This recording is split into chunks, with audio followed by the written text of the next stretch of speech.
Hello and welcome to Listen and Be Heard, originating from WPVM in Asheville, North Carolina. My name is Martha Senator. My co-host and producer is Tony Robles. Today, in our first hour, Tony speaks with reverence to his elder, poet, prose writer, historian, teacher, Oscar Peñaranda. The conversation is mixed up, just a little bit, with some spoken word from Tony. He'll be reading from and signing his new book, Thrift Store Metamorphosis, on October 14th at the Buzz Bookstore in Hendersonville, North Carolina. And some more spoken word from DJ Jeannie Hopper. In the second hour, I will speak with Sharon Scott, author of Low Power FM for Dummies, which has come out just in time for nonprofit and tribal organizations to file for an FCC license during a one-week window in November. And if you stick around to the end, a little story to honor the inventor of radio. Please stay tuned. Loving it. Living it is loving it. Living it is sewing a coat, investing each stitch with magic, creating a unique design, putting it on and wearing it for the rest of your life.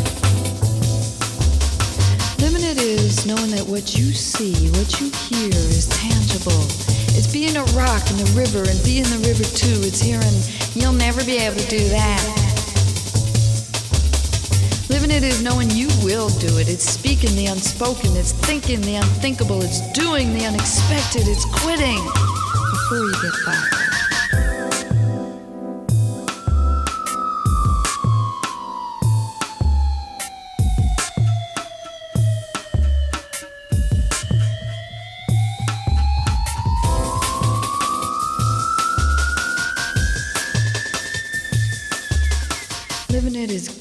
Giving it is having it is taking it is moving it, shaking it, creating it, loving it. Yeah, yeah, yeah, yeah, yeah. Bam, bam, yabba bam, yabba ba-dum, yeah, yeah, yeah, yeah. Should torture me so.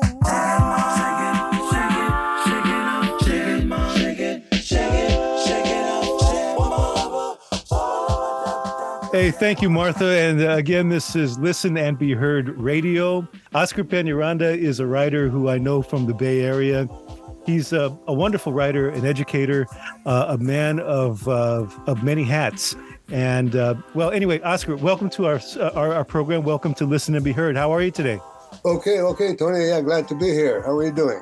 Oh, I'm doing great. I'm going to read a little bit from your biography. Yeah. Let's see. You were born in Barugo, Leyte in the Philippines and moved to Vancouver, Canada when you were 12. In 1956, your father and his colleagues opened the first Philippine consulate in Canada. And when you turned 17 years old, your father was transferred to San Francisco, where you have settled. You've been an educator and a writer. And it says here, you've been a Filipino all your life. Yes. You received a prestigious award from the Writers Guild of the Philippines for a lifetime of achievements in writings and community projects. And now you live in the historic, legendary International Hotel of San Francisco. Mm-hmm. You've lived in 3 countries, and I guess you could say that you are tricultural and trilingual, which means that you're willing to try just about anything. Talk about that, and in terms of how that's influenced your writing. I think it started early. It started from the province because, like you said, it was like I was born in Barugo. Barugo is in a like a country, like a province. And Manila is like the big city there. So I was born in that, and that itself is a world compared to Manila, the big city. So those two are already two different cultures. They had two different languages, that was for sure. I was born in one language, Waray, and then at the age of 5 or school age, we moved to Manila, where there was a different culture and different language.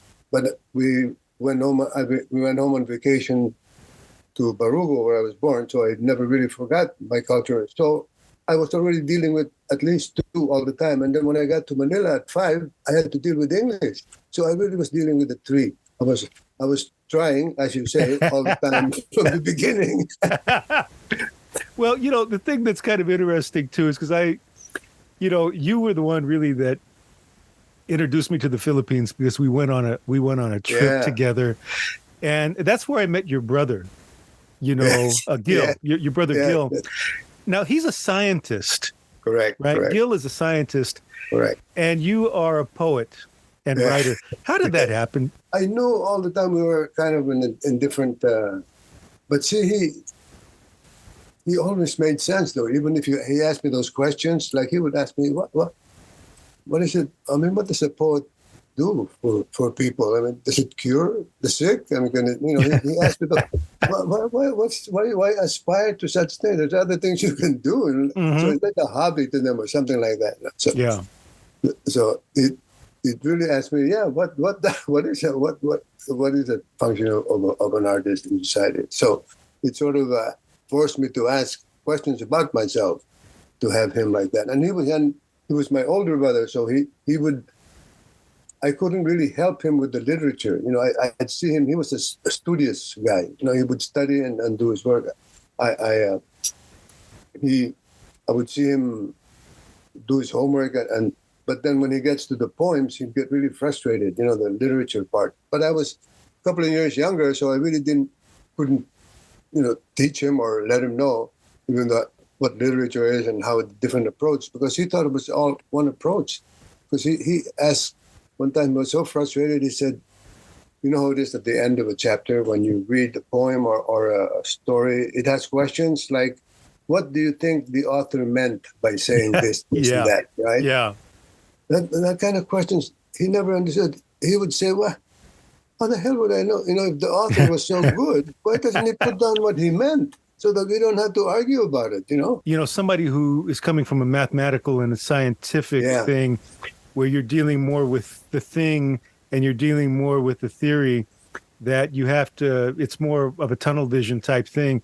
Whereas with an artist or a writer in particular, you are always kind of collaborating in a way with your reader, actually. You're in conversation with that reader, and every time that reader opens up your book, you're alive, even though you may not be physically alive anymore. Yeah, you try to make your reader a co-creator. Like you, a co-author like you, by going through your works, he sort of becomes like a part of it by his interpretation of it. First cousin of my first cousin, Joey, who asked my first cousin, who was also a writer, what is it that you really need to sort of appreciate literature and artists and writing? I mean, the films and movies, like the arts in general, but what is it that some people have a hard time getting at it, getting to it, And that's what she said. Imagination. One word. And she's right. I want to write my city, write on the walls of my city, write my city on the vault doors of my silence, seal the envelope with the tongue of unsaid, unheard, unhealed words.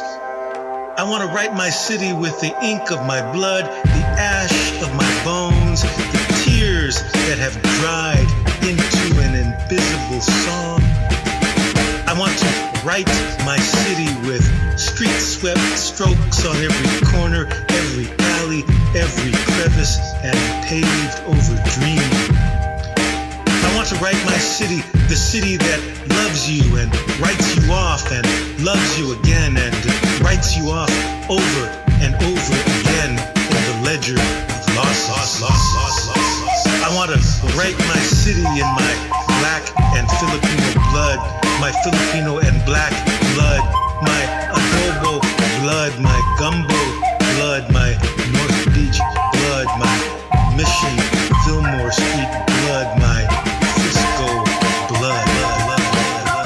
write my city, a born and raised son of San Francisco, written off, erased, deleted. I want to write my city with the ink of my blood. It is time, it's time, it's time, it's time, it's time, it's time, it's time, it's time, it's time,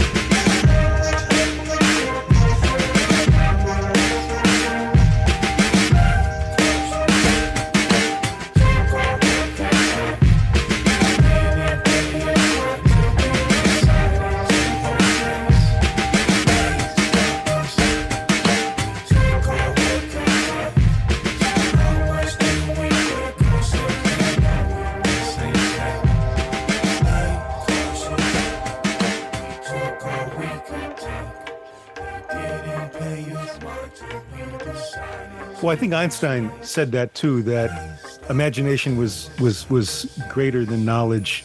Yeah. I think he held imagination in high esteem. Now your books and that I've read, there are two books. There's one called Full Deck, Jokers Playing, and then there's another collection of short stories called Seasons by the Bay.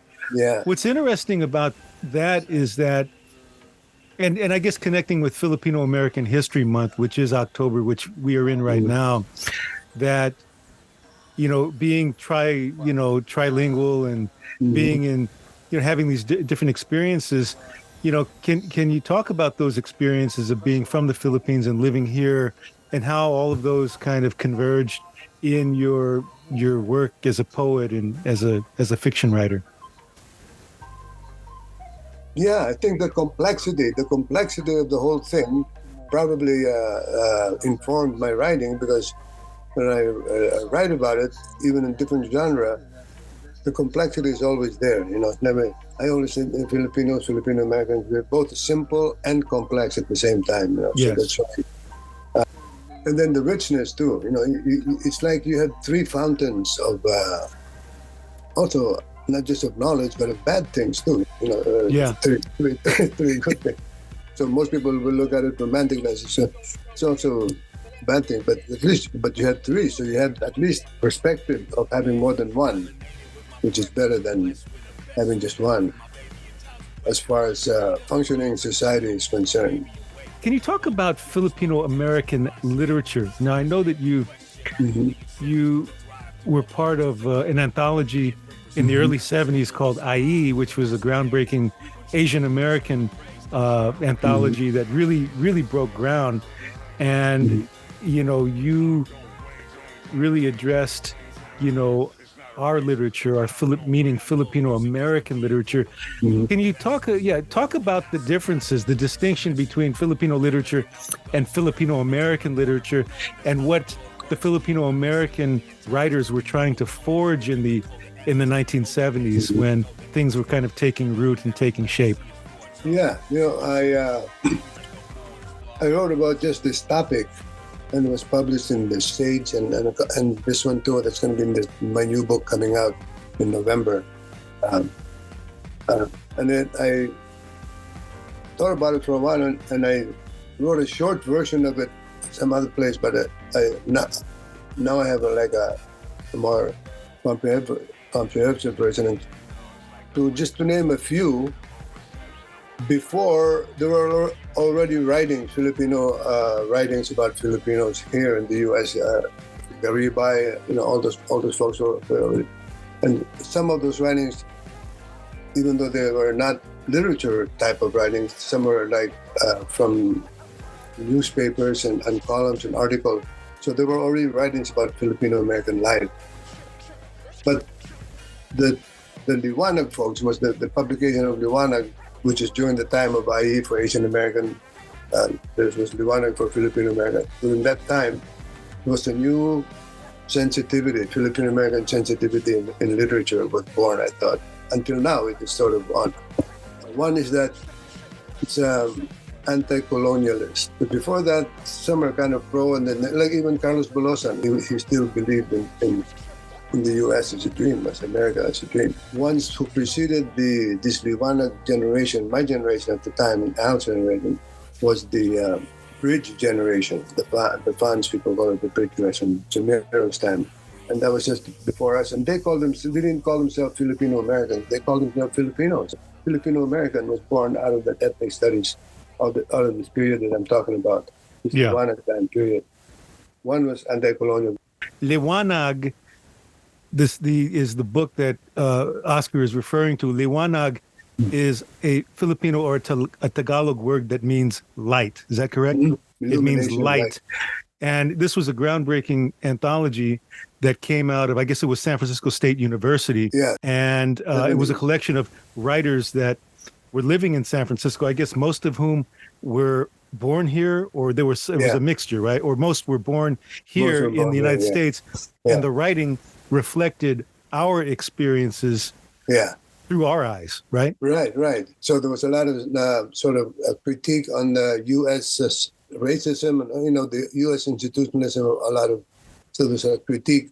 And there was another part of the, because our parents, I remember, they thought that they came here as immigrants and that they owed the U.S. something, So, but these people from Liwanag and that generation said, no, we don't know anybody, anything, we're here just as well, we have a claim to this place just as much as anybody except the Native Americans who were here before us. They're the only true hosts of this place.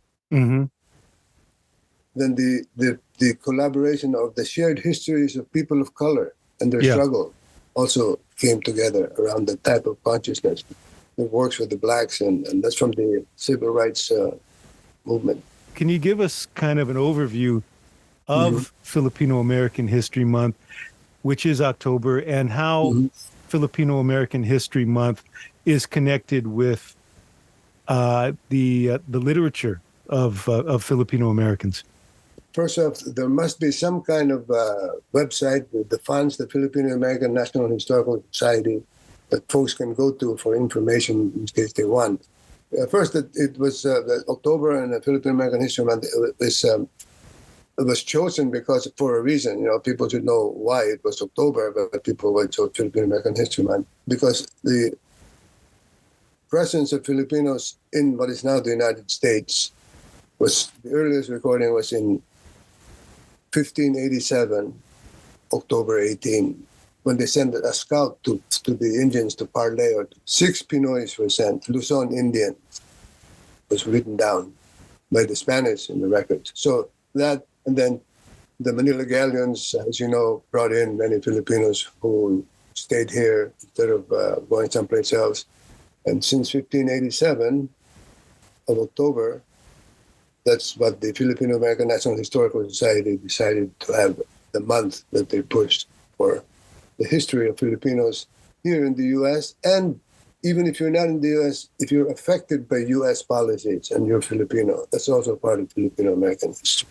Like Filipino-American War. It didn't really happen Filipino-American War, it happened there, but that's the Second World War. There was a book that came out maybe 20 years ago or so called The Forbidden Book, which is a book about Filipino history as it relates to the United States.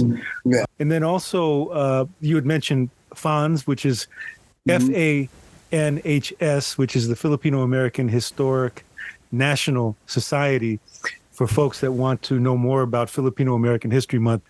Again, Filipino American National Historical Society, www.fanhs.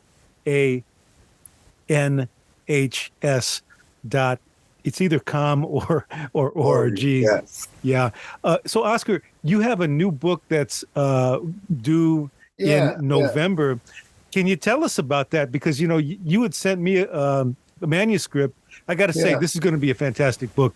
It's multi-genre. You're doing you're doing everything in there. So you're dancing all over the page. Talk to us about the new book, the title of the book, and what it is.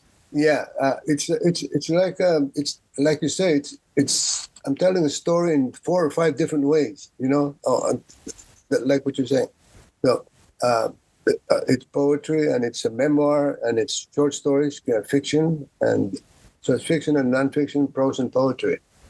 The challenge was I had to find something to string them along for a thread, and I think I found it in the journey of of the immigrants that first came here, Filipino Americans, and the farm workers, their journey when they followed the crops, when they work, and up to Alaska, when their final duty before they go back again and they follow the seasons. So that's what I call the book, Follower of the Seasons, because I found I did the same things. Well, which is interesting because, for your generation, I guess the Liwanag generation, which was the 1960s, early 70s, the generation prior to that was the generation that, worked on the farms, that worked in the canneries, who, worked on the merchant seaman ships, that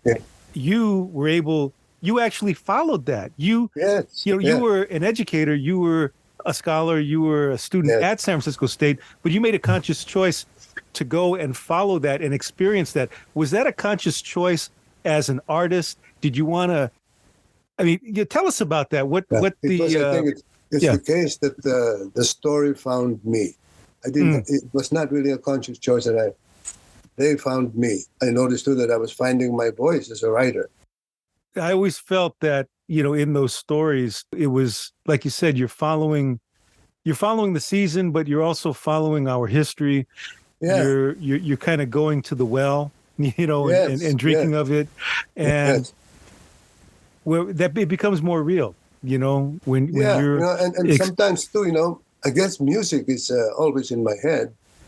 And since I write poetry and all those things, I played with emotions so that after you read a story, then one story, there's also a set of emotions. But when you read a poem and then another story, there's two different kinds of emotions. So as a writer, I was sort of playing on people's emotions too. And I did it like a symphony would, like music would.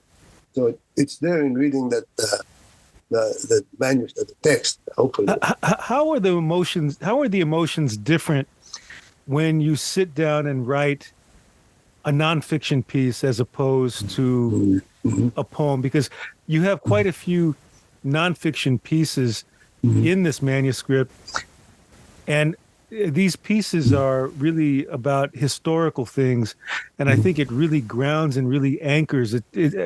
It's just really something how you've been able to put that together. Can you talk about the differences in your approach? Because there might be people that are listening right now that might want to do memoir or more. They're leaning more towards nonfiction. How did you negotiate all of that? It fools you, memoirs. It's like when people would say, in my early days as a writer, I'd go to Las Vegas, I'd be gambling. My friends, I would hear them, and some of them would say, "Oh, Oscar, I hear you're a writer. You should write about my story. You should write about my life story," right? Yeah. More than a few would tell me that. In my mind, I would say, I'd write about my story before I write about your story. But then later on, I realized that everybody's story is important. Everybody thinks that theirs is important because everybody's story is important. But the key is to make it important for the reader too, not just you. Yeah, how do you do that? That's interesting. That's the thing about memoirs is relating to the reader. See, most people think that they lived an exciting life, so if they write about it, people will be excited. No, that's not. It was exciting for you because it happened to you. You're going to feel like it's happening to me. And making it feel like happening to me, relating to the reader, is connecting with vulnerabilities. So I think to connect to your reader in memoir writing is to really write about your flaws as a human being. But then you're feeling sorry for yourself ways. That's when your style comes in. That's when your style and your writing comes in. So, your intention should be, like vulnerability, right? They shouldn't be like a macho John Wayne type of. When you write a memoir, it's not always the best thing. It's not a resume. Yeah, how do you do that in nonfiction so it doesn't come across as just regurgitating a bunch of facts? It doesn't come across dry. You have to have a touch, I think. Somewhere in that writing, every now and then, you should touch the humanity of the reader. Somewhere there. And I see it in my preferences for different historians that I read. So maybe that's my bias. Were there some books that really touched you? You know, when it comes to history, Tony, I found out that you got to recommend at least 5. Because one will give the impression that that's the end all and be all. And that's not what history is. History is anything but the end all and be all. It's always constant debate, constant evidence, unearthing. So as always, if I recommend around 5, and there will probably be differing opinions, and then it's up to you to form your opinion. You know what? Maybe you should recommend your forthcoming book, because there's a lot of good stuff in there, Oscar. What's the name of the book again? Your forthcoming book? Follower of the Seasons. Follower of the Seasons. Yeah. And then the thing about that too, what's beautiful is that there's this in the title. There's this renewal. The suggestion of renewal, because you're following the seasons. The seasons come back. You know, all these things come back. Yeah. And you know, some guy told me, or I don't know who told me too, that word follower is good because it's good for the media folks. You know, they follow it's a tech term. Now, your book is going to come out in November of this year. End of November, yeah. Okay, and who's going to be publishing that? East Wind, Harvey Dong. East Wind Books in Berkeley. They shut down their store, but they still have their electronic store. They also did Patty and Rado's book a few years ago called The Village in the Fields. Yes, and that was a wonderful, wonderful memoir.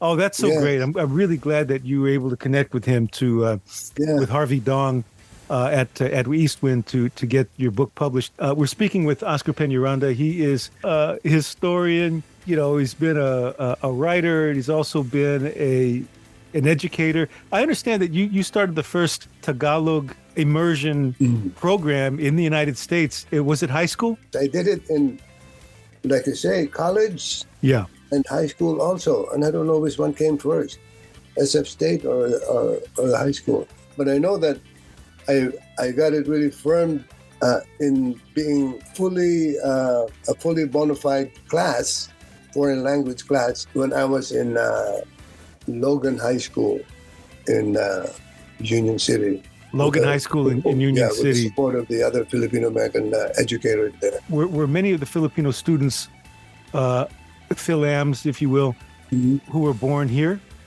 Yes, they were born here. You know, and a lot of them, I guess, a lot of them really wanted to learn, right? I go to that town, Union City, because I play cards there, I play poker with a bunch of folks there. So I run into their parents, these guys' parents. Once in a while, I go to a party, and these guys are already old. My students are already older, and their parents would be there. Their parents would be my age, and they would say, "Hey, what did this guy, Oscar Peñaranda, what did he teach you in Tagalog?" They would say, "I don't remember, but I remember his stories that he told us." Yeah. Well, in reading some of the blurbs from your book, Seasons by the Bay, there were a lot of blurbs in the back of the book from your high school students that they were very much appreciative that they had you, that you really taught them something about themselves, something of value, something that they could take with them for the rest of their lives. This is Oscar Peñaranda. This is Listen and Be Heard Radio. His forthcoming book, Follower of the Seasons, coming up in November. It's a multi-genre book, part poetry, part nonfiction, part memoir. It really works. Believe me, I've been reading some of this, and it's going to be a really good book. It's going to be published by East Wind Books. Harvey Dong and his wife Bea, they're the founders. They have an online bookshop. They're continuing the legacy of promoting Asian American literature. If there's any closing remarks you have, or perhaps any advice that you would give to aspiring writers that might be listening right now. Try to keep everything that you write. I didn't say I was right about things. I just said I write about things. Oh, that's great. I never said that I was right about things. I just write about things. Well, hey, doggone right. Oscar, thank you so much for being with us on the program. You're welcome, Tony. It was my pleasure.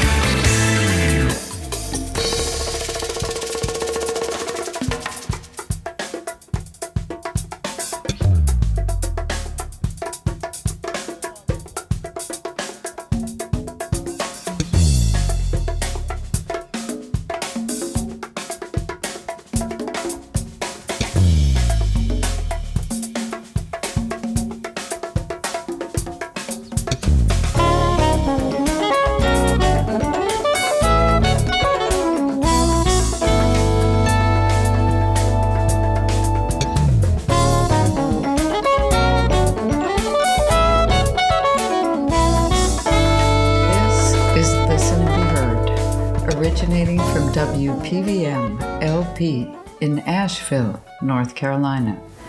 Thank you, Tony, for speaking with Oscar Peñaranda, author of the forthcoming book, Follower of the Seasons. I love that, what he said. I didn't say I was right about things. I just said I write about things. Thank you, Oscar, for that. I love it. I'm going to have to remember that when I start sharing the novel I'm working on. We also heard Tony on a CD by Equipto on The Last Dance with That Moon. That's not from his book Thrift Store Metamorphosis, which is just out on Red Hawk Publications. But you can get a signed copy if you're around Hendersonville, North Carolina, or order it from redhawkpublications.com.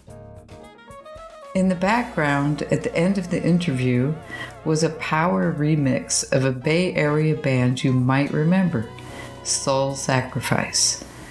You are now hearing the late, great pianist Musique Roberson, also of the Bay Area, who came to play several times at Listen and Be Heard Poetry Cafe in Vallejo in the early 2000s. Coming up at the top of the hour, a conversation with Sharon Scott, author of Low Power FM for Dummies. But first, a little spoken word mix.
You thought if you ignored me that I might just go away, but it seems I reappeared on Miscarriage of Justice Day. When you thought if you ignored me that I might just go away, but it seems I reappeared on Miscarriage of Justice Day. Electricity in the sky, and I try you wonder why, cause I just didn't wanna die. Imagine if you can, 200 blows from an oak stick, swung by the fiery demon of hatred and his clique. Blood rushes to the surface of the skin to form bruises. Muscles swell, and from my cracked skull, my life oozes. I drink milk, but still my bones are no match, and they fracture and crack up. They just call for backup. My naturally thick African lips are split and twice the size. As mad fist blows, close my eyes. I'm lost in the scene of sirens and lights with blurry vision, surrounded by fear and indecision. One blow validates the next, and the next becomes harder than the last. I hear echoes from the past. We shall overcome. And as a steel-toe boot kicks my jaw, my teeth cut through my tongue. One more breath. A cracked rib punctures my lung and I'm near death. My limp, lifeless body represents a struggle that hasn't ended. Electrify the sky, get offended. Thought if you ignored me that I might just go away, but it seems I reappeared on Miscarriage of Justice Day. When you thought if you ignored me that I might just go away, but it seems I reappeared on Miscarriage of Justice Day. I am 10 million voices raised in a collective scream of disbelief, outraged that your token gesture of justice would be tolerated, supported, believed, and called due process. Was it really a surprise to find my silence was not to be your answer when it was written in electric sky?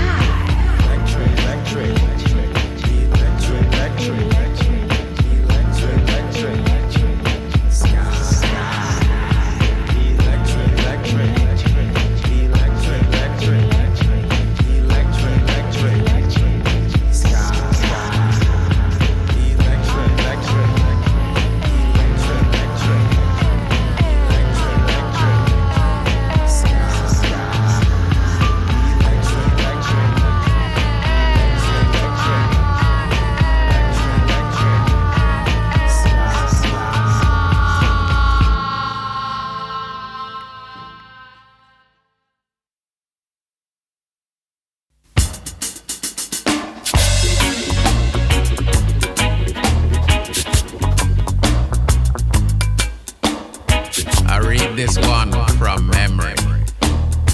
Wrote it with my hands cuffed behind me. But before you jump to judge, just allow me to say one thing. I support recycling. The lady opened her door far as the chain would allow. Said through the 4-inch slot that she didn't want to hear it. I should leave her garbage alone.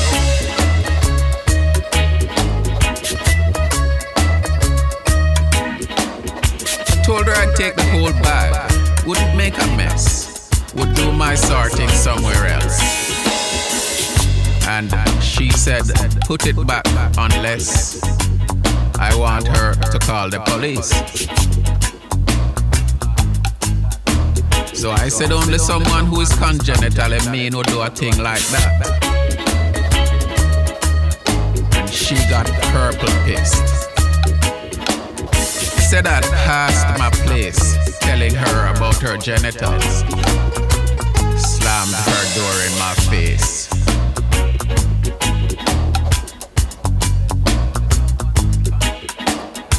Worn wheels of my supermarket cart wobbled like legs of lazy donkey under added burden of blue hefty.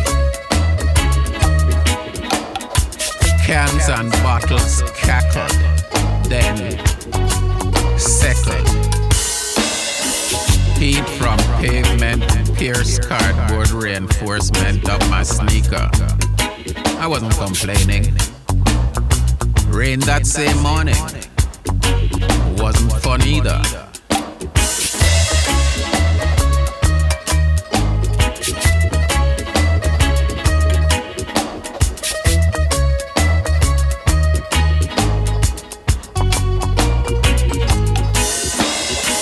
Half a block later, if not far, midday sun camouflaged lights come flashing atop cop car.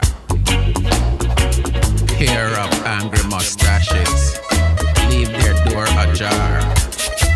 Pair of ready guns Blues in stereo from Batons. Trip, kick, cuffed, stinking black boot, grind breath from a gut. Hate-laced sweat falls from his face to my eyes and my surprised mouth.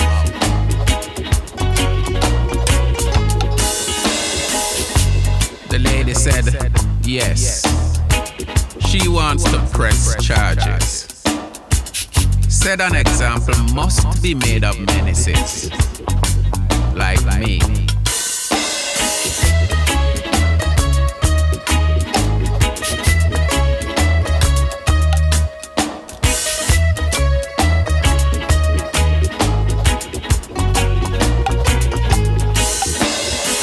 5 hours cuffed the precinct bench. Can't reach the itch on my forehead.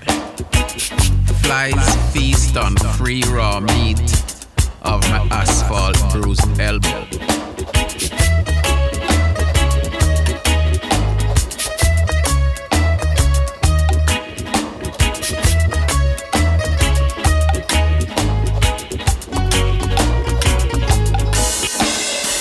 Freed for fingerprinting.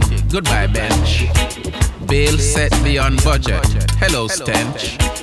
This time, I'm in for theft. Threatening a lady. Trespassing. And resisting arrest.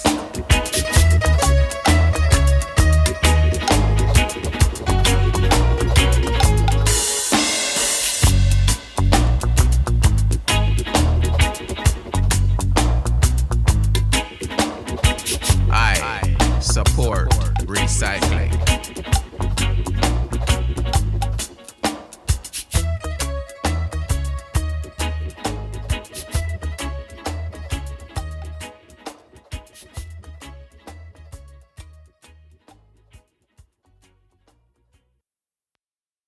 You're watching the taping of the highest rated game show in television, woman.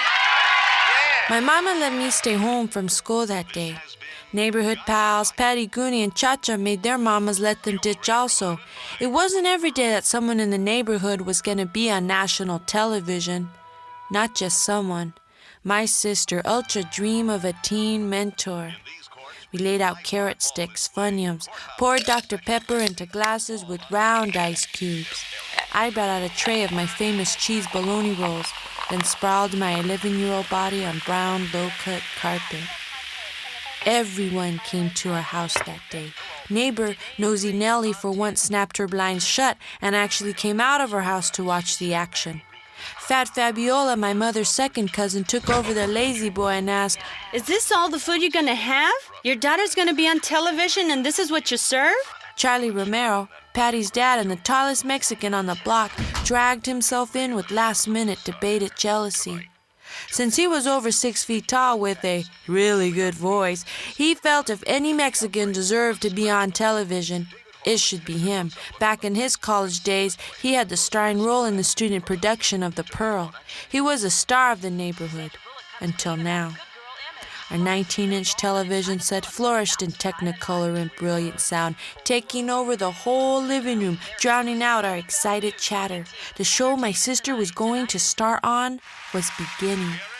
We ignored opening credits, first batch commercials, and all other bit players until finally my mother announced the time had come and my sister was going to be introduced on the air. Can you imagine? Her own introduction on national television.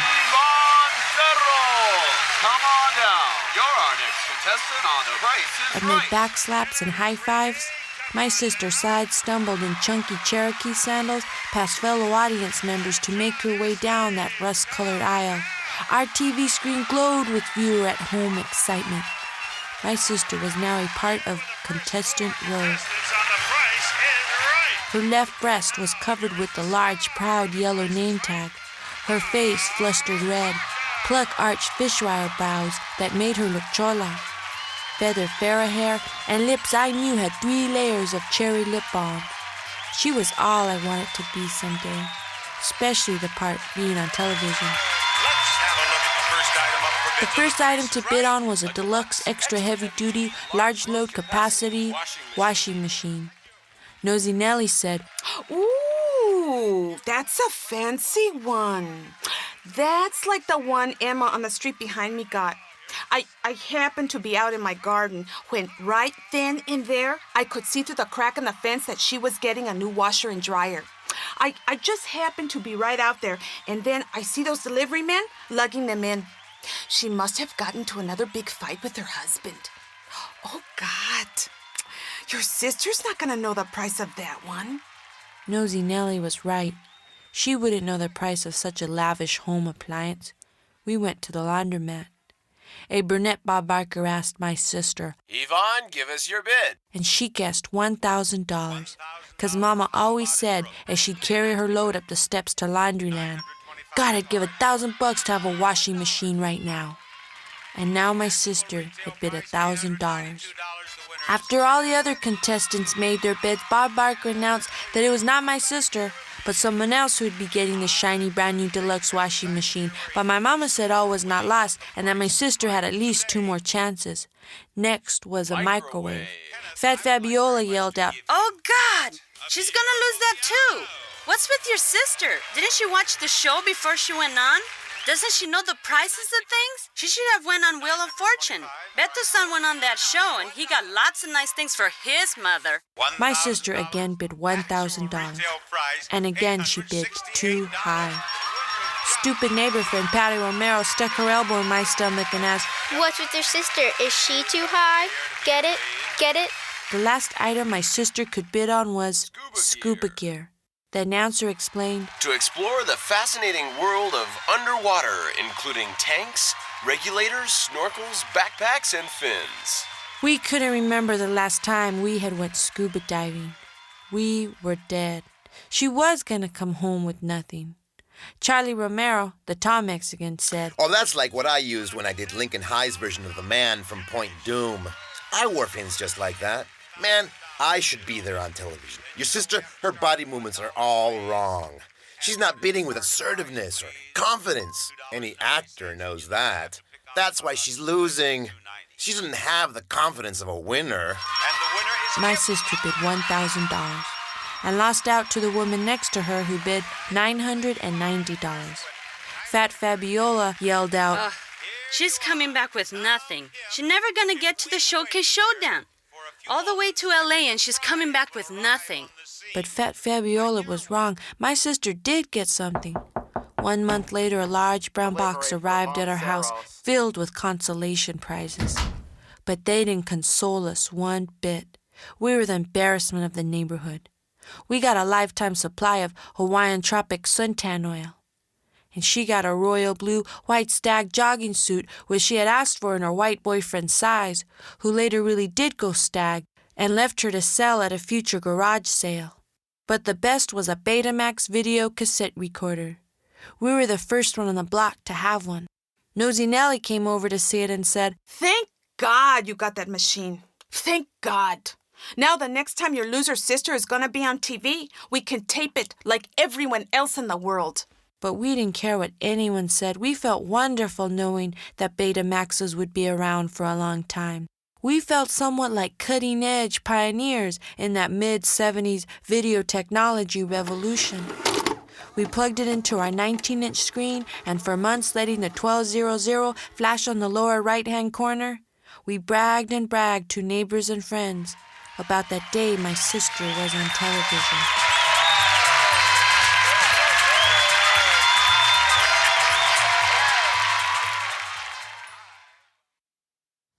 I am your blind poet, but I am not Homer. I am your blind poet and painter. I am contemplating my navel. I am singing folk songs about the workers. I am singing about the downtrodden masses and the rich on their fat asses. I am the painter who feels with his fingers. I am the blind seeing eye poet. I see what you can't see. I'm your postmodern past modern multimedia artist. I am the most avant of the avant. I'm site-specific and totally conceptual. Even the greatest critics have been baffled by my profundity. I once knew Andy Warhol, and I've slept with you-know-whom. And I'm a fast-speaking man. I am your deconstructed language poet, your far-out poet, your wandering workshop poet, your university poet with tenure. Your Buddhist quietist poet. I go on poetry reading tours where everything is paid for. I hear everything and it's grist to my mill. I use it all to make great sound poetry or great concrete poetry that no one can see through. I'll paint you a profound picture, an action painting, a gestural painting, nothing but pure gesture. I'll write you a far-out song of common people. If I take off my mask, I'll see the real world for the first time. But I won't take it off. It fits too well. It's too comfortable. And I've got my career to think of, my life to think of. And we only have one life to live, and living well is the best revenge.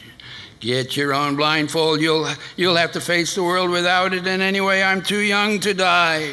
I'm an American, and Americans don't die. We're the conquerors. We're the new Roman emperors. We're conquering the world with global capitalism. I can see it, but you can't see it. It's the invisible empire. And democracy is capitalism. No more poor people. No more huddled masses in our empire. The rising tide lifts all boats, if you've got a boat. No more people starving and dying. No more hunger and torture and death, if you've got a boat. If you've got a boat.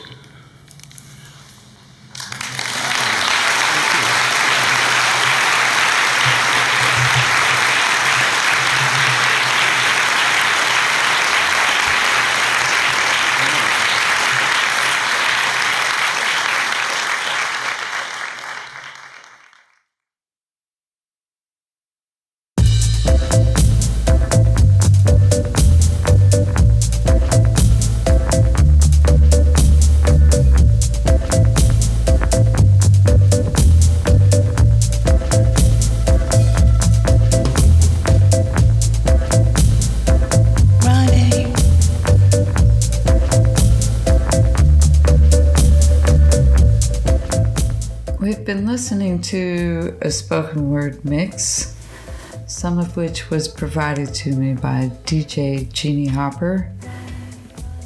We heard Dana Bryant, a cut called Electric Skies, from her one and only album Wishing from the Top, released on Warner Brothers Records circa 1996.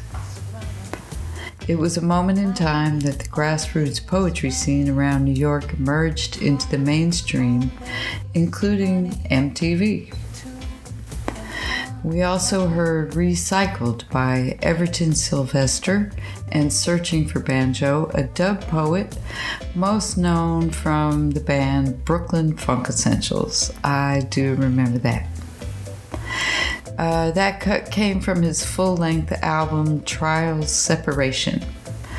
And then we heard The Day My Sister Was on Television by Michelle Serros on Chicana Falsa.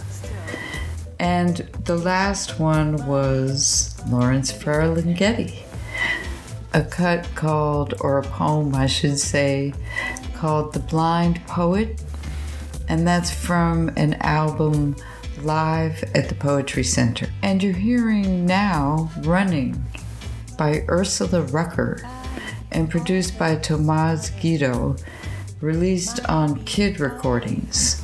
And Ursula Rucker is a spoken word artist from Philadelphia. Listen and Be Heard will be back after station ID and some programming announcements.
This is Listen and Be Heard, and I'm Martha Senator.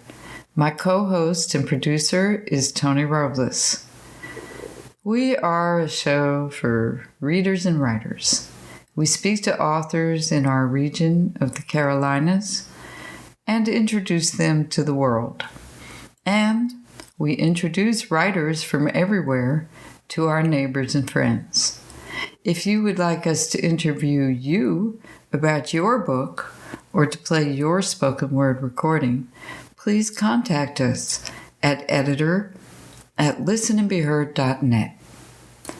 This show originates from WPVM in Asheville, North Carolina, a community radio station and affiliate of the Pacifica Network of community radio stations across the entire country.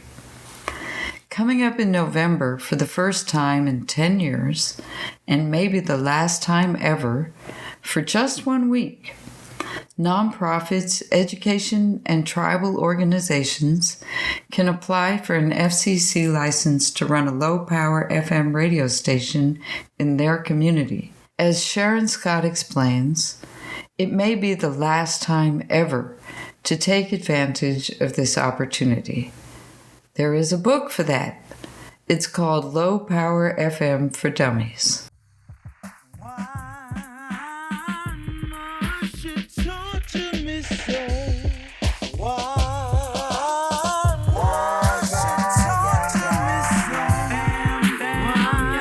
Welcome to Listen and Be Heard. My name is Martha Senator, and my guest today is Sharon Scott, author of Low Power FM for Dummies.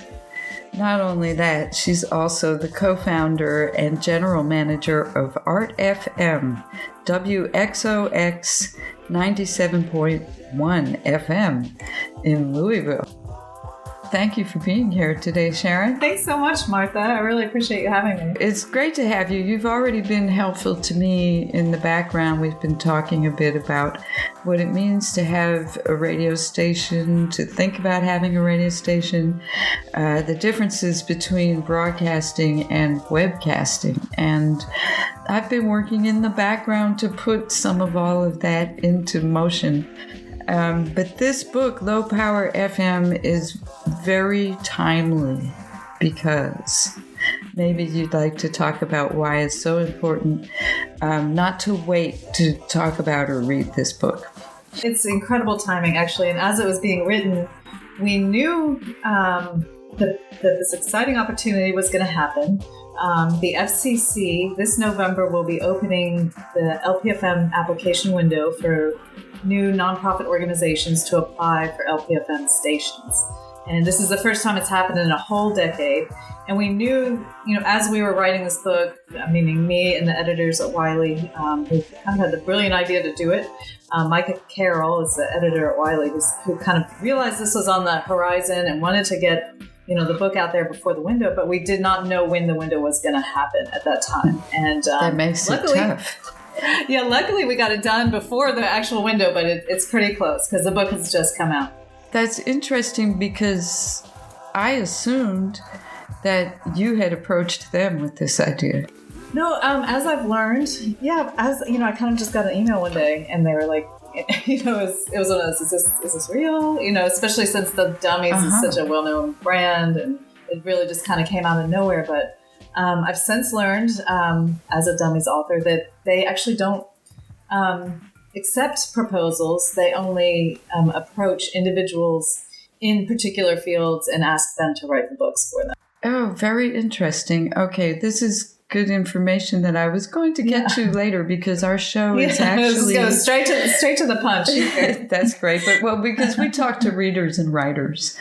And so I was interested in what the For Dummies series, how that does work, actually. And you jumped right into that. But they then were on the ball about knowing the fact that is rare. This is the first time in, is it 10 years? That the FCC is opening up a very short 1 week window for people to apply for a low power FM radio broadcasting license. And now it's not people, just to clarify, only nonprofit organizations, government organizations, and tribal organizations are eligible to apply. So individuals cannot do it, for-profit businesses cannot do it, but pretty much any nonprofit organization, with a few stipulations, which we can talk about, but it's really an open window for nonprofits to apply for an FM frequency, which is, like we mentioned, an extremely rare opportunity, only open for 1 week. And what week the is last that? time was open for 2 weeks. And it's November 1st through 8th, 2023. Okay, So and right around the so corner. they actually cut it in half the time? That's true. Yes. When we applied in 2013, we had 2 weeks to get our applications in, which was really helpful, of course, to the engineers who were working on all the applications. I see. Any theories on why they shortened the time period? There are theories apparently and I would leave it to the engineers. But yeah, there are theories, let's say, but it's difficult because the window was announced very quickly, right? With not a lot of lead time, and even though we knew it was on the horizon, it was just when we actually found out, it just really has been a very short notice to get nonprofits to recognize the opportunity, get their applications in, and then just one window and they can get their applications in is extremely short timing, and then it will probably be the last opportunity. So there are theories about why. Why do you say it would be the last opportunity? The main reason is because there honestly won't be many frequencies left after this window. Maybe in the rural areas out in the country. But see. In any kind of urban area, most of the frequencies will get taken up. And so then it becomes a thing only if some organization gives up a license for some reason or wants to transfer it to somebody else. Right. I see. Which they could do. Okay. Now, I guess before we get more into the particulars of this book, although I think you address a lot of these things in the book, and I've not had a chance since I just got it. And normally I would go through it, but it's such a rushed thing right now, you know? It is. If you're thinking about this for your organization, you need to act. And so this book for dummies is probably a great place to start. And I know I'm going to be reading it from cover to cover, as Listen and Be Heard has become a 501c3 specifically for the purpose of applying for this license in our rural areas. So that's an announcement that I'm making now as we speak. And awesome. Yay, congratulations. I'm wonderful. Fingers crossed. This is exciting. Thank you. And it's an appropriate time because you initiated me into this whole conversation and idea in the first place. But so there are some competing forces, though. Like I'm located in the Greenville, South Carolina area. And in the South, there's a lot of churches that also want to do low power FM. And they kind of dominate that in the South.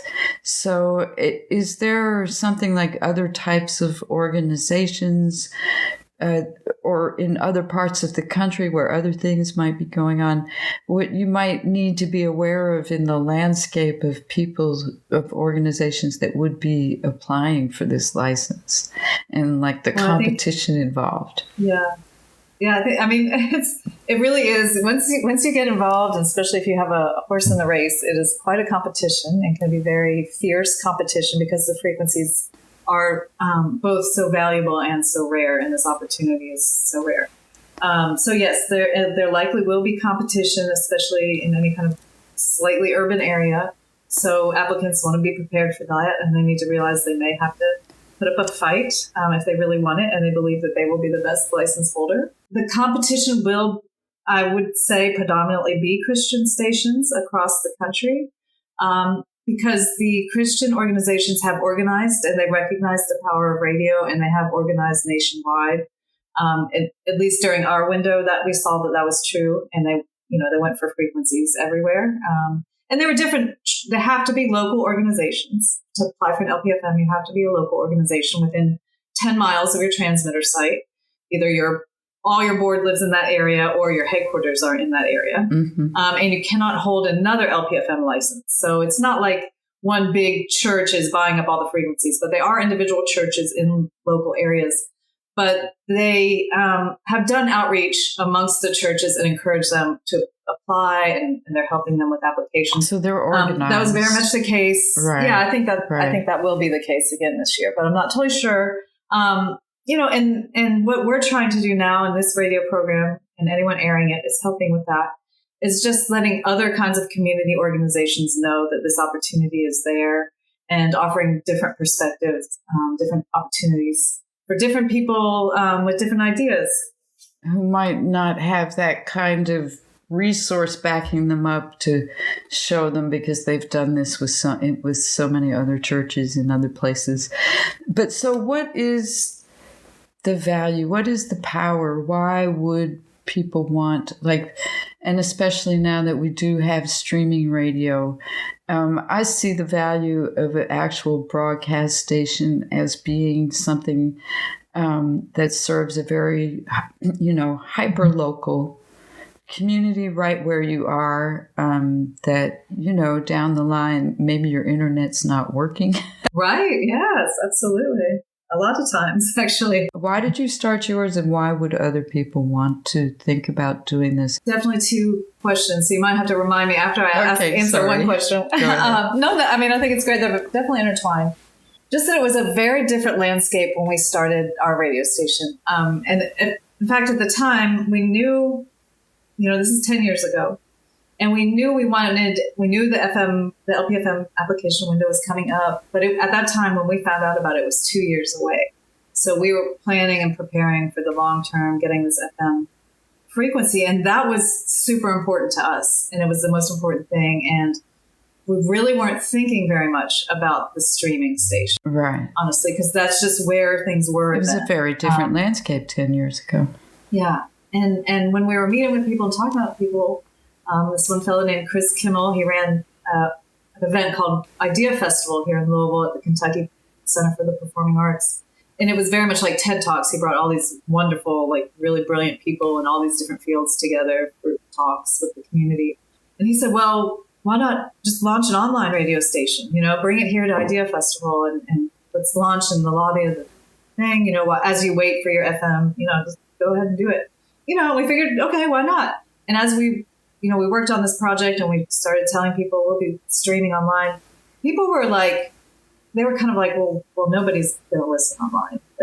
Why even bother? Why are you even doing that? But they did. We convinced them, we'll just try, and they did, and they ended up liking it. And then it was interesting to get their feedback as they were so excited walking around with their phones and listening and stuff like that. But, right. But it was interesting. And now the exact opposite, 10 years later, people are asking questions like you, well, why even bother? Why even bother doing FM? So why? Why would we want to? Well, it is that community connection. You really feel that, I think, with the FM radio, this source emanating out of downtown and kind of covering the entire city and weaving everybody together with this broadcast that you can go in and out of. You hear it. If you walk in a store, you might hear it on the radio, and then you get back in your car and it's on, and you come home, and it's kind of like permeating the whole city, and it's always there. That's very different, isn't it? Yeah. Yeah. Versus going to your computer and specifically, opening the website, or whatever, and pushing right. Which is a wonderful thing to have. I mean, my father lives in Mexico. Around the world. Yeah. It's wonderful. It's amazing. And so I wouldn't trade either one. I think it's not so easy to just reach around your neighborhood on a website, right? It doesn't have that type of permeation. Like you said, everybody's looking at a different website. And I guess they listen to different radio stations too, but there's less choices, you know what I mean? Right. So, the dial's a little more limited than the vastness of the internet. And then just also being able to reach, we also have to recognize that, we're fortunate enough to have the technology to communicate online But not everybody in our community does have Absolutely. that ability, and so it's really important, I think, to be able to reach different, all members of our community. And it really does. And it's free. There's no, what's I think was really neat about actual radio is that you're immediately connecting with that other person. There's this it's like Art FM is coming right at you.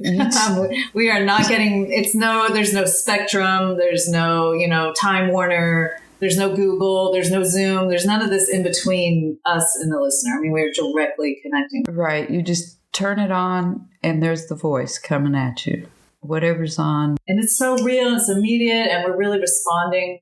It gives us a localism with our broadcast too. We're thinking if something happens in our community, we're there to respond. We unfortunately had, a mass shooting last year, and we were able to be there and tell people stay away from this area, and then provide resources for people who are affected, go to this staging area, and really provide that immediate community information. How well are you able to communicate to your neighbors that you exist there for them to tune into? We are there all the time for our listeners, and our listeners, I think, in return are really there almost all the time for us. Obviously, they're listening to other things, but it is from what I can tell from our listeners, especially the ones that live in the community, this is just something they put on and they leave it on. They get on in their car and it's on. They come home, they just leave the radio on, whatever. And it's there. Uh-huh. So they know we're there for them.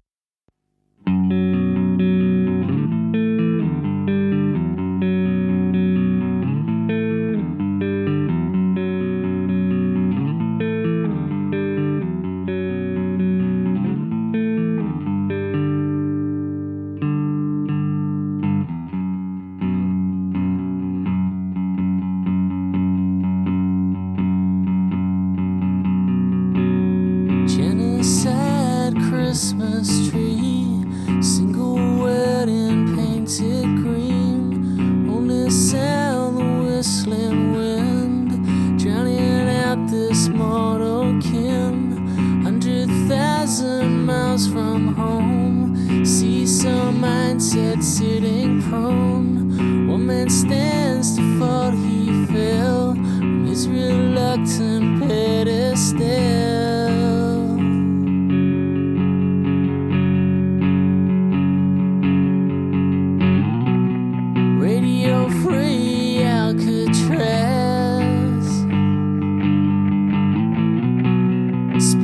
History, seek your past. Radio free Alcatraz. Speak your history, seek your past.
is a very experienced, long history brand of publishers, and the fact that they came to you is interesting. It says, they really put a lot of thought into their brand and try to make it simple for people, thus the for dummies part of it, right? And I've been looking at the table of contents. We've talked about some of these things already that are in your table of contents. I think we were just talking about getting high impact from low power, basically, within your community. There's finding or founding your nonprofit, which you have to apply, right? Getting permission to broadcast requires finding a frequency. And among other things, you have to work with an engineer to do a study so that there's a frequency and approximately where you're going to put your antenna. And then you have to think of it. Then you have to apply, obviously, which is happening in November for 1 week, as we were talking about. But you do have 3 years. If you get it, if you get your license, it's not like you have to feel the pressure that you instantly have to have a radio station, because you do have time to apply. I mean, you have time to build it up if you get the license. You'll have 3 years. And so then you have things like developing station income, managing station expenses. So you have to be a grown-up to do this, right? This is very true. Broadcasting rules and responsibilities. And then if you get through all that, what are you going to put on the radio? Maybe you could talk a little bit about that journey, as far as how you've approached it. Just a couple things on what you just said. Now, the application thing is coming up, and I highly, highly, highly recommend people connect immediately after they hear this. If they're interested, they got to do this.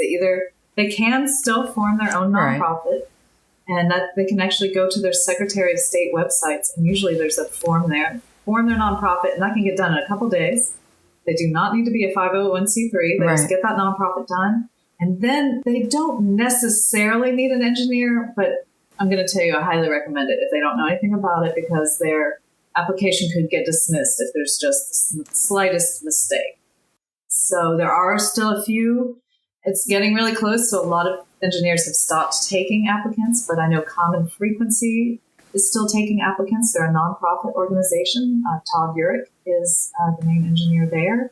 He is still taking applicants, and he's doing it at a reduced rate for certain groups, arts groups and cultural groups, things like that. So I spoke to Todd because he's just very interested in getting as many low power stations established as possible. I don't know how he's doing it, because he's actually an engineer doing all the studies, but he's actually picking up the phone and calling nonprofit organizations in different communities and saying, hey, do you know about this? We really want you to apply. And he's giving them that same message that you said, that the application, especially if you connect with him, is going to be a pretty straightforward process. You can it's like applying your kid to camp or something like that. It's like, you can do this. But what might come up to complicate it is, say you did just get your nonprofit status and you have not had it for 2 years, and it comes down to the point system where automatically, if everything else is equal, then that organization that has had a license for at least 2 years as a not-for-profit will get the license instead of you. This is true. True. That's correct, right? So, yes, there are some wiggle points in that. There's strategy, and we definitely talk about that in Low Power Phone for Dummies. But you've got to think about that. But if you're a young organization in an urban area and you are not going to get the 2-year point that will help you win the frequency, it is recommended to go ahead and apply with that group. Get your application in there. If there's no other competition, great. But I would also recommend encouraging another nonprofit that you're friendly with that would be interested in sharing the frequency and working with you on this. Have them apply as well. That way, if there is competition, at least they'll be able to get the frequency, and you all can work together with that, and you can remain, in competition for that frequency, and you can have a chance to get on the airwaves. Now, this might be a dumb question, but that strategy made me wonder about something. Like, if you apply and then you encourage another group to apply, wouldn't they get it over you then? If the reason you're going to them is because they have more, like, seniority? Sure. Yeah. Wouldn't then you just be giving them the license? So, then that's when you just need to talk with them and see what they want to do with the frequency. They can always have you manage the frequency. They could also hand it over to another organization down the line. But if they want to keep the frequency, with their own programming and decide they don't want anything to do with you anymore, then yes, it is their frequency. So it's just a matter of, So there's some pitfalls. It's all strategy, and everyone has to, think about what is best for them. And you got your license. Yay! It was not easy. We had 5 competitors. 5 competitors. Well, excuse me, so 4 competitors. There was 5 of us total. There were 5 altogether. And so you did go through a period of working things out, we'll say. Yes. And you describe some of that in the book, and we've talked about it previously a little too. I'll leave that for people to read your book and discover some of the fine details of negotiating behind the scenes for an FCC license. But let's talk a little about once you have it, because you do devote quite a bit of this book to what you do once you get your license. Right. So this is just a short period of the LPFM, trajectory.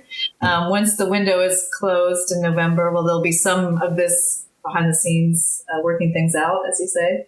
But once people are granted their licenses, then it's, keeping the station on air, training volunteers, fundraising, and all that sort of thing. So really, after chapter 3 in this book, the rest of the book is devoted to, what do you do with your station once you have it?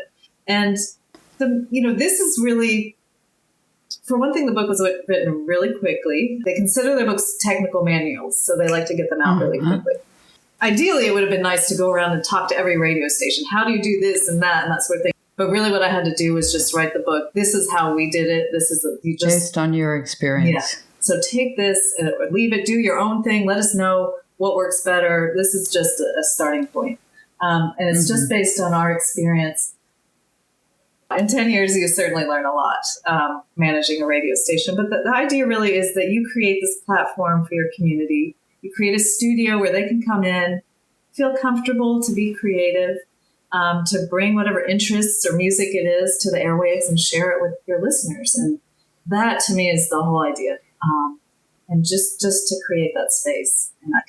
This is Listen and Be Heard, originating from WPVM LP in Asheville, North Carolina. My name is Martha Senator, and I am in conversation with Sharon Scott, author of Low Power FM for Dummies and the general manager of WXOX in Louisville, Kentucky. So that's your motivation. And I guess now that's something we have not dwelled on yet in this conversation, which is really worth talking about. The reason you have to be a not-for-profit is because it's non-commercial radio. No commercials, no advertising. There's different various ways to raise money, which you do address in the book to cover the costs of it. But the fact of the matter is that there's not many places we can go where the information we're getting is not influenced by the sponsors of the advertising for that outlet. And you are, among other things, a news outlet, even if it's hyper local news, or if you're carrying news from, I don't know, the Pacifica Network or various ways that you can bring programming to your local station, which is another topic of conversation. But maybe you could talk a little bit about that value. Like you said, that's what's important to you, to come and to have people be able to come in and speak on a microphone And potentially, if they're serious about their craft and about being a radio producer, they could offer that locally produced show to a national network. And they might get picked up in other areas of the country, as Listen and Be Heard, is aspiring to do now in our 31st episode. So maybe you could expand on that a little and speak about the value of what you're doing as a non-commercial radio station. Yeah. No, I think it's a wonderful blessing not to be allowed to play commercials, because I think commercials on the radio just are so off-putting, often just so loud and abrasive. Like, I'm just very glad we cannot do that. We can have underwriting, which is a way that nonprofit stations can make money. This show is brought to you by blah, blah. We can do that, but so far we've only done that with local businesses, and it's great because we still feel like that is just completely listener supported.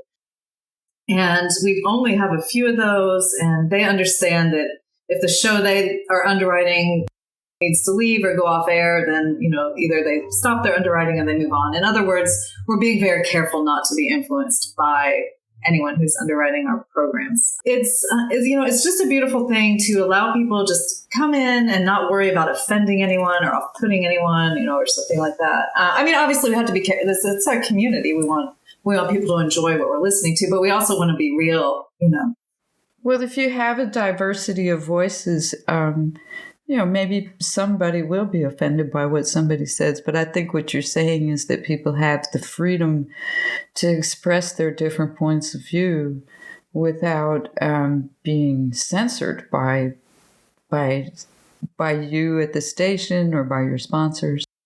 Right, absolutely. And that really is, the biggest thing to me, and the most important thing about taking advantage of the LPFM movement is just having this free access to a microphone, free access to media, where people can just talk about what's important to them. Hopefully it's just like how the crops are growing or something like that. But in times of emergency, when people really need to discuss, like, okay, there's something going on and we as a community need to address this very seriously. And I would argue how the crops are growing is one of those very serious issues. It certainly is. I don't mean to. Yes. I don't mean to degrade that at all. Just that it's a more usual thing, But that is amazing. Radio can be used for so many different things and in so many different interesting ways. It's a shame that it's been so commercialized. Just the simple thing of asking, well, what do you want to talk about? As opposed to being told what the topic of conversation is going to be, is such a simple and yet very important and basic thing, right? So maybe there's people out there who agree with us and they're thinking, wow, I'm part of an arts organization. I'm part of a community organization, and I think maybe we should be applying for that low power FM license so that we could do this in our community. And those people can go and they can get Low Power FM for Dummies, written by Sharon M. Scott. Is there anything that you would like to add? I failed to address, you were talking about affecting your immediate community with your programming, but also you can, once you get to where you're feeling good about your show, you can then syndicate it through non-commercial networks like the Pacifica Network and get it out to other radio stations through their audio port, which is just a free exchange for members, a free exchange of programs. So it's really interesting that community radio now is not only within the immediate community, but now, has wider reach amongst national non-commercial radio stations. And that's really cool. It's a beautiful network of very helpful individuals. So if anyone's interested, reach out, connect with us, again, Common Frequency is really working hard to find nonprofits to apply. They can connect you with the Pacifica Network. There's people at Pacifica as well who can be very helpful. And I have to agree now because I am on this journey. And one thing that I've found very enjoyable about it is that I'm finding this, enthusiasm and It's more than enthusiasm. It's a true community of people who are very excited by the fact that I want to do this and are being extremely helpful in making me realize, there is a family out there. And sometimes, the larger world can be really oppressive, I guess I could say, when you feel like you're in a minority with your point of view or just trying to do some kind of community project without a commercial outlook. Mm-hmm. And so it's been a very sort of empowering journey. And so even if I don't ultimately get the license, I'm really enjoying all of these people I'm meeting from around the country who are working on these things and realizing there is a network. We do have a network. We are the network. Yes, we are, absolutely. So you're not only serving your community in the sense of broadcasting, but you're also training for free would-be broadcasters who might move on to doing, commercial broadcasting and make a lot of money if that's their motivation. We've had, I mean, it's sad when they move on, but it's really inspiring to see, that they got their start on the microphone at our community radio station. It's an easy entry point, and then they find that they're really good at it and they really love it, and then they're able to make a career with it. So it is really exciting. And I just want to shout out to Davine, who connected us, who I think has been a great source of inspiring women across the country to apply for these licenses. Absolutely. Davine likes to talk about girl radio. She does. And I'm all on board with girl radio. And this show, Listen and Be Heard, originates from WPVM, where Davine Dial is the station manager. Awesome. I got to go on the roof with her up to the antenna when we came through Asheville. It's very exciting. Oh, wow. So I didn't get to do that. Oops. Maybe I'm going to have to ask her. Well, it was wonderful. And just to mention that there's a Grassroots Radio Conference, which I will get to meet you in person. I'm very excited about that. And that will be a coming together of community and college radio stations from across the country. This year it's hosted at WTSQ LP in Charleston, West Virginia, and it's a beautiful place, and it's just an incredible gathering of individuals. Amy Goodman will be there. Democracy Now! Will be the keynote. Pete Treatish, who is sort of the godfather of the LPFM movement, will be there. Ursula Rudenberg of the Pacifica Project. You can talk to her about syndicating your show there. Anyway, it'll be wonderful. It's just always so inspiring to be around these folks who are really doing this because they truly believe that Americans need access to the airwaves, direct access to the airwaves to talk about what's important to them. So Grassroots Radio Conference coming up. Absolutely. And that's October 19th through 23rd in Charleston, West Virginia. So look it up, the Grassroots Radio Conference. How can people get Low Power FM for Dummies? Well, I would highly recommend talking to your local bookstore. Our local bookstore here in town, Carmichael's Books, they said they have some in stock, and they said they can also order some. Bringing in for our customers. So if your local bookstore doesn't have it, maybe they can order it for you. Of course, it is available worldwide on Amazon, and it should be on the shelves in most Barnes and Noble stores. And then I'll have a bunch of them with me at the conference. So we'll be doing a panel discussion about it and a little book release. In this case, don't walk, run is very appropriate. Run and get your book and get your application in, and then take a deep breath and start developing program when you get your license. Thank you so much for joining me today, Sharon Scott. You're gonna love it. Thank you so much, and best of luck to you. Did you ever think about what it was like before the city burned bright all night? Before the radio? Nah, not me. I ain't got no desire to deprogress, know what I mean? Me and Marconi are pretty tight. He's all right with me. Marconi? What's Marconi got to do with it? Don't you know anything? Marconi's the one turned our coats to the radio. Well, I guess that just proves you weren't reading the news in 1962. 62? Everyone knows radio was invented before that. Yeah, but in 1962, the Supreme Court of these United States of America decided that Nikola Tesla was the real inventor of the radio. Nikola Tesla? Who's that? You mean you don't know who Nikola Tesla is? Well, let me help thee. He was born on the stroke of midnight in the year of 1856 in the sweet, swinging countryside of Yugoslavia, and he was an inventor from the front. Now, while other young kids were running around hooping and hollering and playing silly little kids' games, Nikola, he was busy experimenting. His far-out imagination took him up to the roof one day, 'cause he thought he could fly by hyperventilating with the family umbrella to slow him down a little bit. Well, they had to stash him in bed for a couple weeks after that, but that was the last time, the very last time he ever made any kind of mistake, experimental-wise, that is. Now, the next thing he tried was this water wheel with no kind of paddles, but it spun in the water anyway. And then Nicholas started seeing things that nobody else could see. Like the time his uncle was reading him a description of Niagara Falls far off in America, and Nikola, he started seeing the cascading waters and a giant wheel spinning in the water, and it's all surrounded by this shining light, and he tried to touch it, but his hand, it passed right through it without even a flicker, like a movie projector's coming straight from his eyeballs into the air.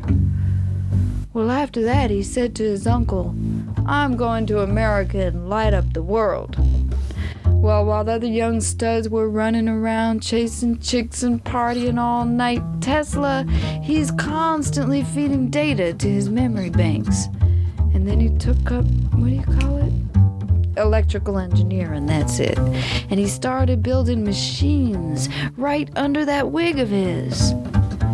And he'd look at them with that movie projector vision, so if they were out of balance or something, well, he'd just fix them right up. Got to where they almost threw him out of school because he never wrote nothing down. But he saved him the trouble, because he came up with this very strange sickness indeed. You see, he got so tuned to the vibrations in the air and the vibrations in the ground that when a fly landed on his desk, sounded like a ton of bricks falling on his desk to him, and a plain old horse and buggy a mile away kind of shook his whole body, and a train whistle. You're talking about intensely painful. They had to put rubber under his bed just so he could try to sleep at night, and he went on like that for a couple of months, twitching and twittering, didn't know if he was going to live or if he was going to die. Then he's sitting in front of the window one night watching the sunset. When that movie projector started rolling, he sees the celestial magnetic field, and it's spinning like Mother Earth herself, and it keeps carrying on like that as long as two alternating currents are carrying on out of sync with each other. Well, it's a funny thing, because after he had this kind of vision, he came on back to the same kind of reality that you and I experience. And he made this invention that he called an induction motor. And he decides he's going to go off to America and show this cat Edison how to have his light bulbs burning everywhere with this induction motor of his. And so he spends all his bread to cross the water, gives up his 2-penny gig. Only thing he had left in his pockets was some drawings of some flying machines that the CIA and the FBI are sitting on right now, but that's another story. See, he went straight across the water, and as soon as he got there, he went to Edison. Now, Edison, he already had his light bulbs burning on what you call direct current electricity. Only problem with that was that it was kind of dangerous, you know? And everybody had to have their own generators, so only people like Big Daddy Morgan and Vanderbilt and those guys could afford to have it. It was so dangerous, he had these trolley cars running in Brooklyn. They called the Brooklynites trolley dodgers. That's how they came up with the Brooklyn Dodgers, but that's another story. Now, Edison, he already had his phones ringing off the hook. People calling, talking about they want electricity put in, they want it taken out. He owe a cat some money, he got to run around the corner to get it. He comes back with it, then that's just when Tesla walks in with a letter from a mutual friend saying, "This cat is as bad a mother as you." Only problem was, Edison didn't like to hear that anyone was as bad as he was. And on top of that, Tesla's talking about changing from direct to alternating currents? Well, Edison almost flipped his wig talking about you must be crazy coming in here talking about changing just when I'm going into the black. Well, Tesla says to him, it's the way of the future. And he wasn't lying. But Edison, he was blind to the truth. So Tesla goes around to his competition, a cat named Westinghouse, and he made so much sense to old WH that he laid down all his dough to light up the Chicago World's Fair. Now that blew the whole world away, so they zip on down to Niagara Falls and they light up the state of New York. And Edison? He can only crawl around trying to pick up some of the loose change. And I don't have to tell you he didn't like that one bit. So he goes around to Big Daddy Morgan, and they scheme up on this takeover where they buy up all of WH's stock without WH knowing that it's them doing it. And then they go around and they got him with his back up against the wall, convincing him that the only way he can save himself is by selling out the rest of the way. There's only one little problem with that. A little clause in this agreement with Tesla saying that he's entitled to royalties for every watt of electricity he ever produced or was ever going to produce. Now that would have put Tesla at the head of the table. Would have made him the richest man in the universe. So WH decides he's got to have a little talk with Tesla. And he knows just where to find him, in his laboratory on East Houston Street, around about midnight. So he's coming up the street. It's dark. There were no streetlights then. And he sees lightning bolts shooting out of the windows. Kind of shook him up a little bit. But thinking about all that money shook him up even more.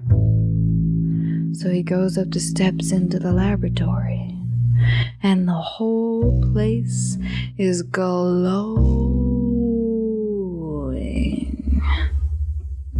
But he can't figure out where the light is coming from.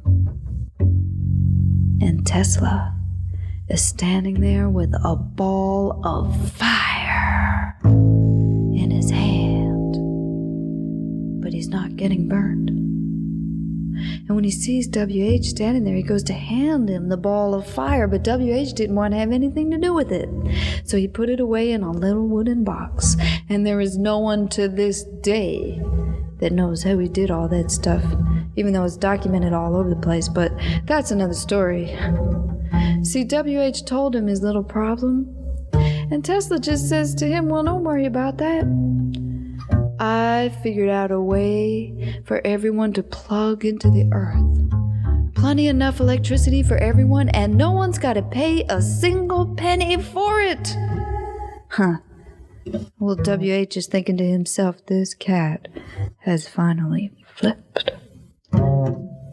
Just when I'm beginning to collect more regular than the tax man? And I guess Tesla was a little crazy. He just ripped up that little old piece of paper would have made him the richest man in the universe. And he told WH to get lost because he was busy inventing some robots, electric clocks, a world broadcasting system that no one wanted to believe was possible in any way. Huh. That's how come you pay Con Edison for every day that you use all that stuff. And that's how come you didn't know who Nikola Tesla was.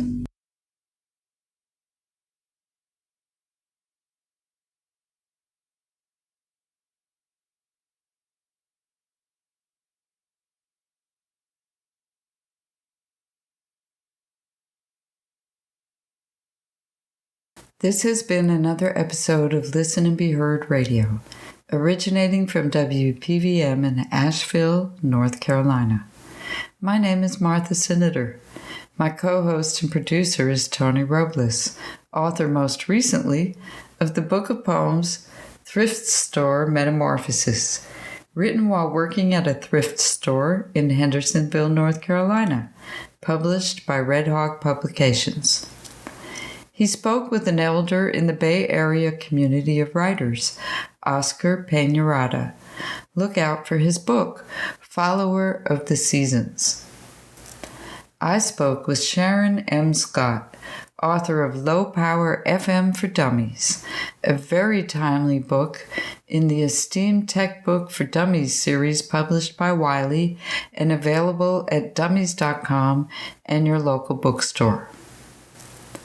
The story you just heard was a recording from WBAI on December 5th, 1995.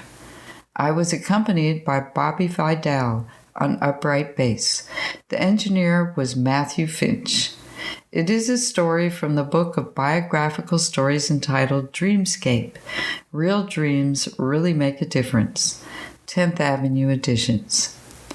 Next week, my guests will be Rachel Barton, editor of Willowa Journal, and some of the poets contributing to the latest issue. And Tony will speak with children's author Lauren Beckwith. Thanks to our associate producer, DJ Jeannie Hopper, musician and composer Jay Rodriguez Sierra. Visit us at listenandbeheard.net, where you can find an archive of this show and sign up for email announcements. And at WLBH.org, where we will soon be offering live streaming Listen and Be Heard radio. My name is Martha Senator. Thank you for listening and allowing me to be heard.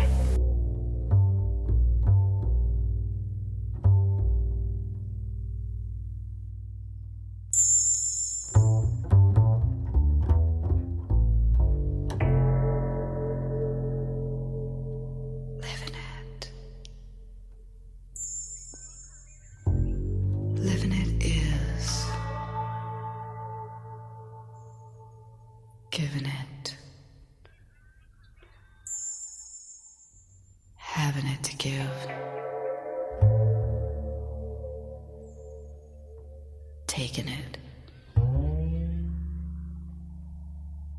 Moving it around.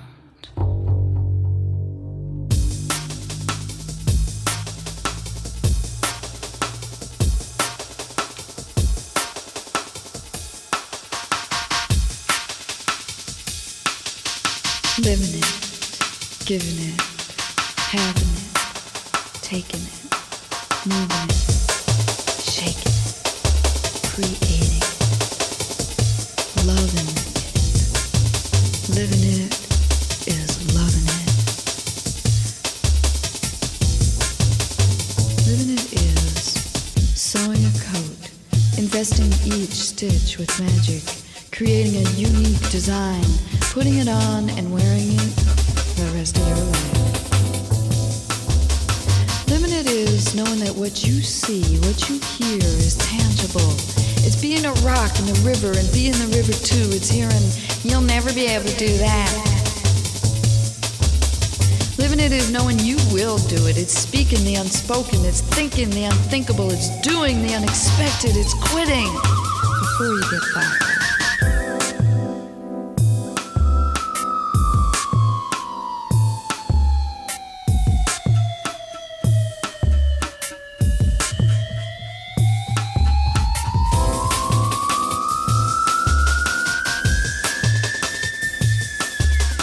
Living it is giving it is having it is taking it is moving it, shaking it, creating it, loving it. Living it is loving it.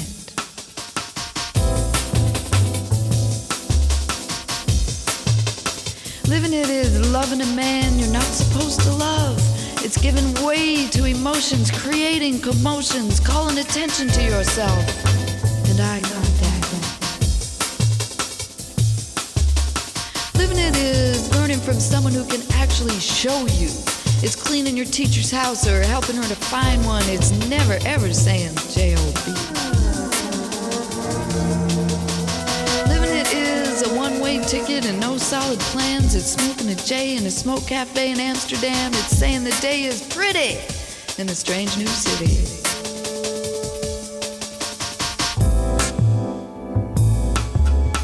Living it is giving it is having it Having it is taking it. Taking it is moving it, shaking it, creating it, loving it.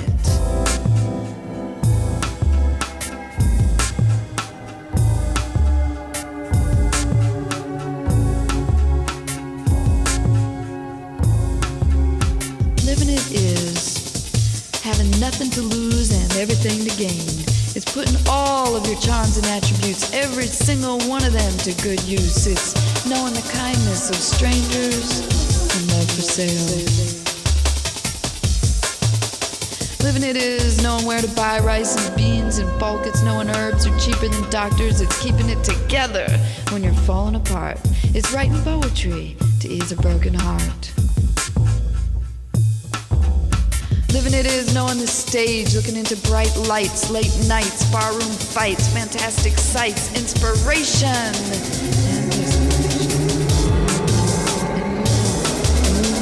and moving on, and moving on, and moving on, and moving on, and moving on, and moving on, and moving on, and moving on.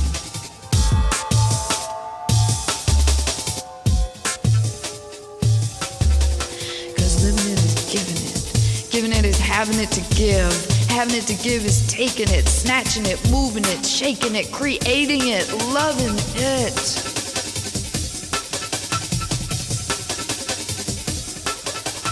Living it is being responsible for your own groove. It's playing on street corners for nickels and centines and being asked to move.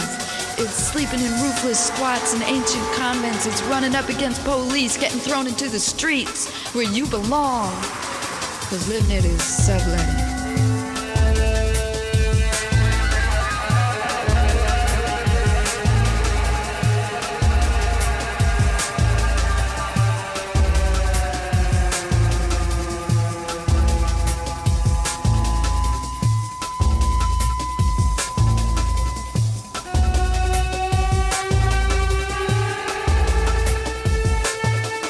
Living it is knowing your feet belong on the ground.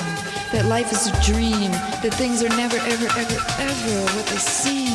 And the certainty that the good things, the really, really, really good things, are free.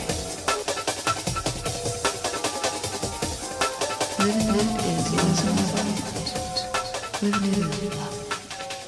Living it is loving.